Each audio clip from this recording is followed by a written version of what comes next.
Hello again, and welcome back to the Curiously Specific Playlists, where we create custom music playlists for those unique situations where only the deepest tracks will do. That's right, Josh. Welcome back, everyone. It's great to have you here. And this is our very first full episode. How are you feeling about that, Josh? Oh, good. Right after the holidays, couldn't get any better. Did you have a good time with your family? You know, I did. Yeah? Yeah. There was a moment I was almost brought to tears, though, and not in a good way. No tears of joy here? What happened? No. So we're all sitting around the dinner table. We finished eating and all that. And my daughter, who is 14, wants to be a psychologist when she grows up.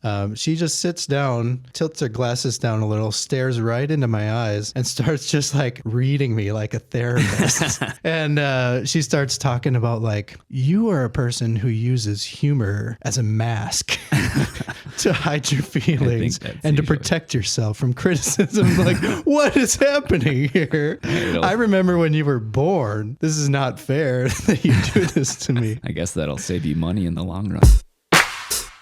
I give you food and shelter, and this is how you were paying. Yeah, I don't know. Do you think that I should lean into it and just get some free therapy? I feel like I was starting to get a little teary-eyed as she was doing it. Like, what is happening to me right now? I'm uncomfortable. We need a safe word. You should see my savings account go down with all the help I need. So, hey, Yeah. you're getting free work here.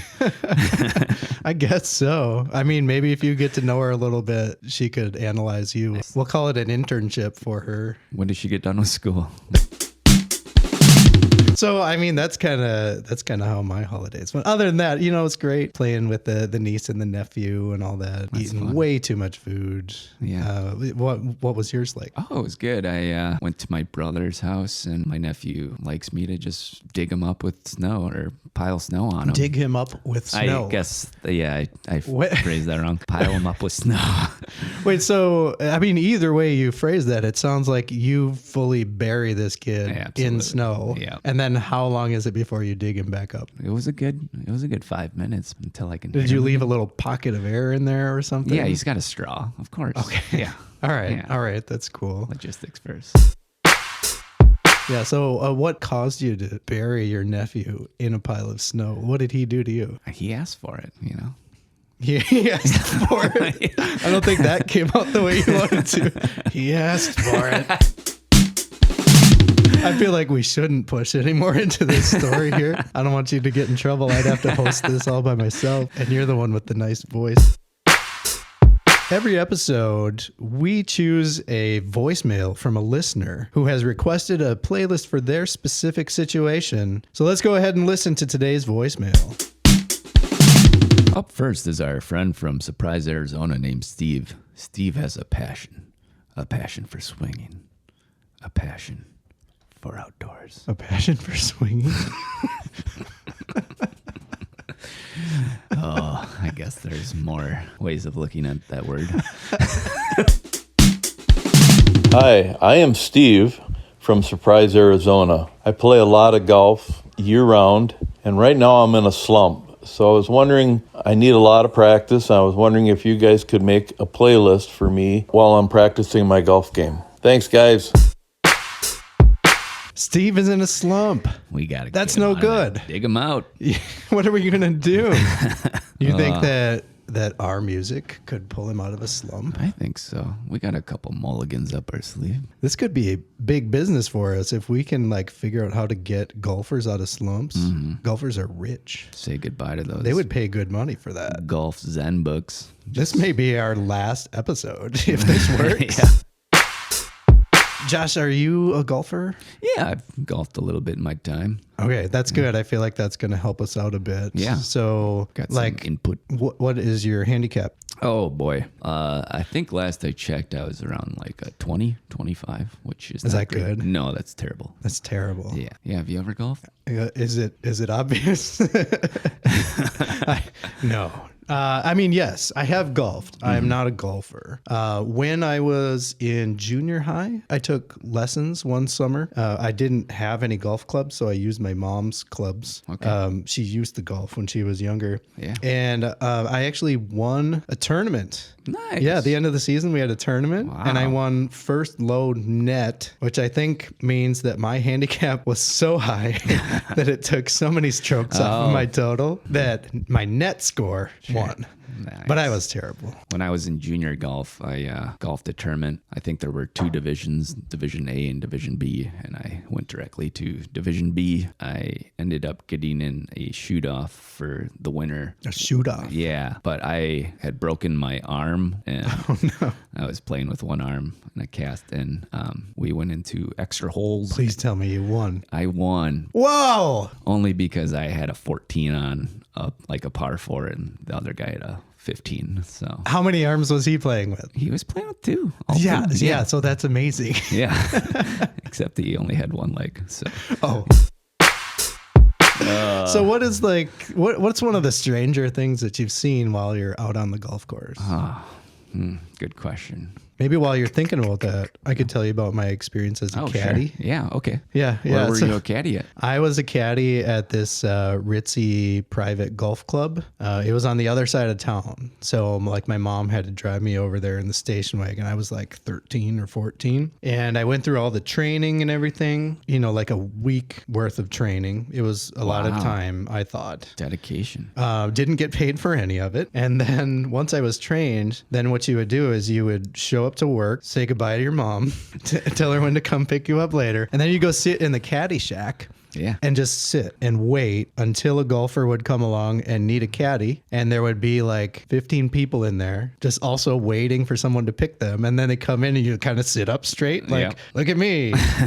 I'm probably really good at carrying bags. And maybe I even, I'm a good luck charm. And you only You have know? to pay me $3. You try to project good luck charm energy. And never got picked. Not one. So I would how just did you sit there all spend your day. day? I would lose money by buying sodas from the vending machine, and then my mom would pick me up when I go home. Wow. What was your beverage of choice? Probably like Orange Crush, Oh, perfect. which is an REM song. Yeah. I'd go with Dr. Pibb. Was that it? No. Mr. Pibb. Mr. Pibb, Dr. Pepper. Yeah, he didn't acquire the training to be a doctor. Yeah. Maybe one day. Just a mister.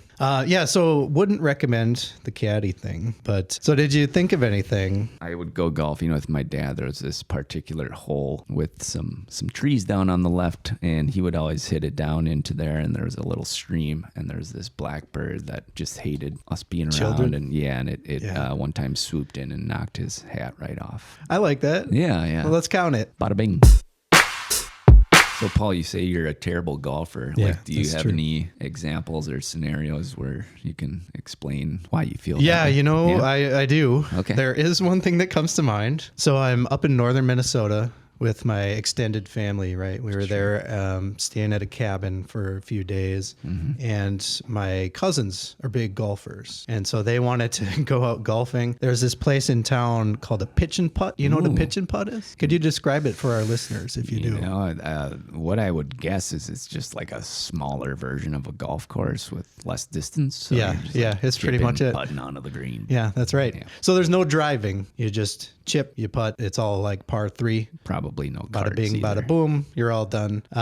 We didn't try. Yeah. Yeah. I think it's BYO. Oh. BYOC. BYO. Bring your own cart. Yeah. So there was an old guy who ran the place. He kind of looked like Paul Newman, actually. Pretty good looking Wow, guy. yeah. And he always just he would fly around in his golf cart all the time and just keep an eye on people. Ah. Like he really liked to keep a close eye on people to make sure they weren't messing around. Kind of like your daughter, huh? This guy he stared into my soul also. I guess if there's a commonality, it's that I'm afraid of them both. Yeah. We played some pitch and putt, but before that, I wanted to practice a little because it had been years since I'd held a golf club. And so we go over to the driving range. It was on his property too, at his place. So he's watching us with his eagle eye. I'm just like swinging away. I have no idea what I'm doing. No form. The ball's just going either everywhere or nowhere. Okay. I take this one swing I'm using one of his drivers, right, from the range. Yeah. I take a big swing. It hits the ground. It hits the turf really hard. Yeah. The ball stays on the tee. The head of the club goes bouncing 90 yards down the driving range. Just snaps right off of the club. Did it go in the hole? The hole of the driving range? Oh, yeah. I guess there's really no holes. Try and keep up here. This old eagle eyes here, Paul Newman, staring at me that whole time with his beautiful blue eyes. And he saw every moment of that. Right. And so he comes over and he's just furious because I broke his club. But I found out he's more furious because I just suck at golf. And so for the next half hour, he proceeds to give me an angry lesson. Whoa. Like he's teaching me how to swing and how to use a driver. But the whole time he's furious at me. It was so uncomfortable. And I don't know why I don't like golf. Yeah, I don't know why either. That doesn't make any sense. Yeah. So anyway, you think we should talk about this playlist here? Sure, yeah. Let's focus on Steve again. Back to Steve. Steve, thank you for your voicemail, and thank you for coming to us. Can we call you Slumpy Steve? I feel like he would be okay with that. Yeah, I think I heard a yes. So Slumpy Steve. Slumpy Steve. He's down in Arizona. Have you From ever? Surprise. Have you ever? Oh, yeah. Surprise, Steve. Is that the name of the town, or like he Yeah. doesn't want to tell us because it's a surprise? If my understanding is correct, it's just like northwest of Phoenix. So Okay. All right. Well, I trust you. yeah, You're kind of like a human GPS. I feel like all of Arizona's in a bit of a slump lately. So, Which brings us to the political part of our podcast. First, I want to ask Steve, how expensive is your driver? Do you have state-of-the-art technology working in your favor? Because Got the as big far as Bertha? I'm concerned, you need real expensive shit. Yeah, let's get that on the docket for starters. That'll give you So a head start. musically expensive equipment, the expensive equipment equivalent of music. How much money do you have in your wallet, Steve? That was my first thought also. It's a good start. Second, let's talk about your form, your swing. Are you using your hips? Are you swinging too much with your arms, Steve? Are you following through? Just be one with the ball. It's one motion, Steve. It's back, it's forth. Make it equal. Don't use too much power. Third, are you aiming in the correct direction? Are you playing the tee to the correct hole, or are you aiming at the wrong hole? Yeah. Or are you aiming at... Yeah. Like there's specific holes you're supposed to aim for at each hole. Maybe there's an American flag in somebody's house that you're aiming at. Maybe there's a rabbit hole. That's not the right one, Steve. No, you got to find the right flag. That's great advice. You know what I noticed while you were sharing that advice? What is that? Your voice kind of sounds like a golf announcer. Does it really? Yeah, it's very soothing, calming. It wouldn't distract me if I was taking a big drive. Yeah, look out, Bob Costas. Is that what they call it? Taking a big drive? Yes. That's probably the term. Taking a big drive. 3. Could you do me a favor? Yes. Could you say something golf announcer like in that voice? Yes. Up to the tee is Steve. Steve is taking warm-up swings right now. Yes. Oh, that's going right towards the trees. Oh, it's hooking. It's a rough slice. It's hooking. Oh, it's a slice. No, it's a slice. Paul, it's a slice, I swear. Because he's right-handed and it's going... Well, I didn't know that. Yeah, it's okay. Oh, I thought he was a boy. lefty. That doesn't look good. Right behind a tree. Let's see what he does next. You know what? I'm gonna give you a golf clap for that. Thank you. That was very nice. Is that how it works? That was soothing. That was like ASMR. Oh, thank you. You could get into golf ASMR, I think. Is that a thing? Maybe just them like I think we found your niche. chewing their gum on the green, or No, just what you Just did. It what was I did. perfect. Yeah, it made me want to go to sleep. That's probably not good for a Feel so podcast. relaxed. So Josh, correct me if I'm wrong. here. Wrong.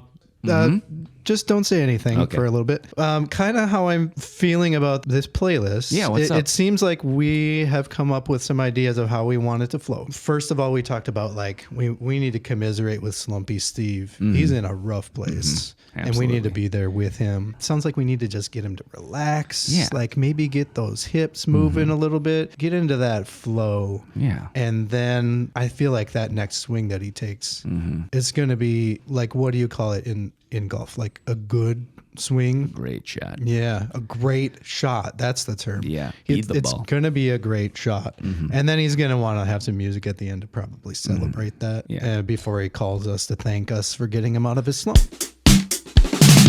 So we're going to take a quick break, and when we come back, we are going to have this playlist put together for Steve to get out of his slump and for everyone to enjoy. Hang in there, and we will be back with you in just a moment. Hold on to your butts. And with that, for the first time ever, we present to you the playlist Of Slumpin' Steve. Surprise. From Surprise, Arizona. USA.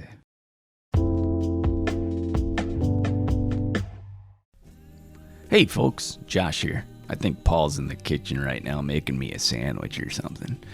As always, thank you so much for offering those ears. We really appreciate you following along for the ride. You can now listen to the talk portion of all past and future episodes through Spotify, Apple Podcasts, Stitcher, and more. If you'd like to listen to the music playlists we create, please follow along on Spotify. Not to forget, a link to all our archive playlists is in our Instagram bio, so follow us there. And enjoy the show.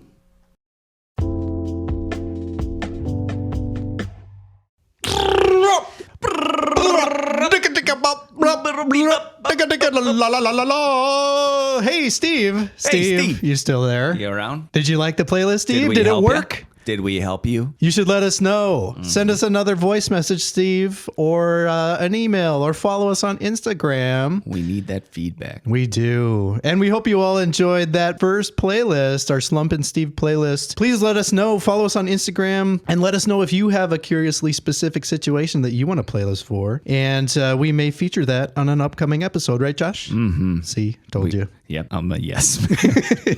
He's a yes. I'm a yes. I'm It's a yes, unanimous. man.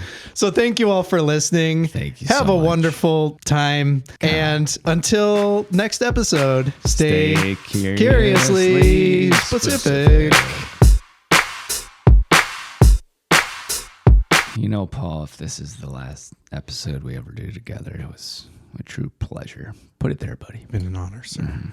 You take care now. Is there anything? Can I get you anything like a cup of tea or a glass of warm milk? No, I'm Blanket? I'm leaving. Where are you going? I was gonna go to my car. Oh, okay. Well, have a good day.